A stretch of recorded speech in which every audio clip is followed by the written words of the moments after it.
ચાલો હવે જોઈએ ઉદાહરણ 6.4. બે સદિશોના અદિશ અને સદિશ ગુણાકારો શોધો. સદિશ A બરાબર 3i caret minus 4j caret plus 5k caret અને સદિશ B બરાબર minus 2i caret plus j caret minus 3k caret. તો પહેલા આપણે બે સદિશોનો અદિશ ગુણાકાર લઈએ. સદિશ A ડોટ સદિશ B. આપણો સદિશ A 3i caret minus 4j caret plus 5k caret dot minus 2i caret plus j caret minus 3k caret. તો હવે આને આપણે સાદું રૂપ આપીએ તો આના બરાબર 3 into minus 2i caret dot i caret. પછી બીજું લઈએ આપણે તો કે plus minus 4 into 1 into j caret dot j caret plus 5 into minus 3 into k caret dot k caret.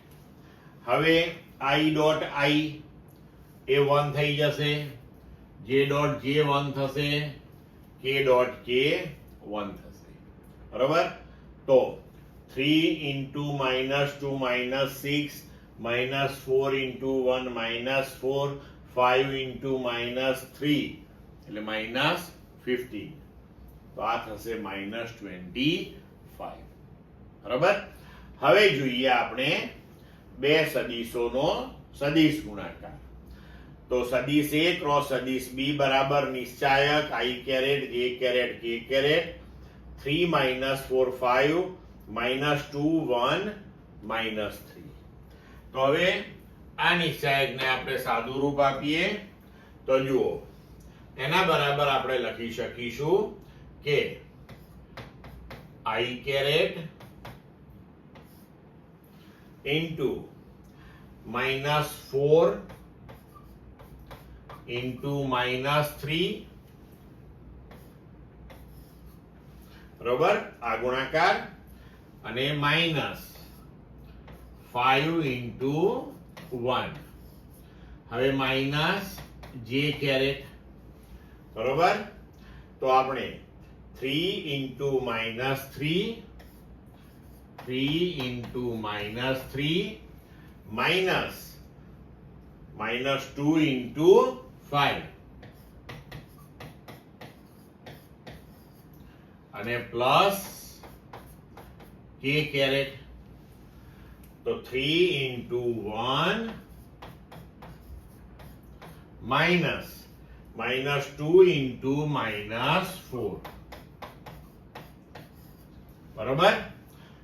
એના બરાબર હવે આપણે લખી શકીએ કે i કેરેટ ઇન્ટુ આ થશે 12 અને આ થશે minus 5.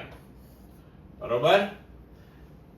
Minus j caret 3 into minus 3 minus 9 અને plus 10 plus k caret 3 into 1 3 minus 4 minus 2 એટલે 8. 3 માઇનસ 8.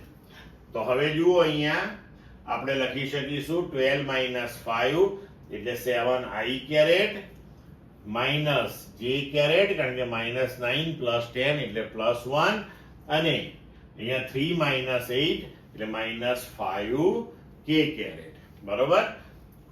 તો અહીંયા જો આપણે b ક્રોસ a ધારો કે લઈએ તો એ મૂલ્યની દ્રષ્ટિએ આના જેટલું જ થાય પણ દિશા આના કરતા વિરુદ્ધ હોય એટલે આપણે એનો જવાબ લખી શકીએ 7i કેરેટની જગ્યાએ minus 7i caret minus j કેરેટની જગ્યાએ plus j caret minus 5k કેરેટની જગ્યાએ પ્લસ 5k કેરેટ. ક્લિયર.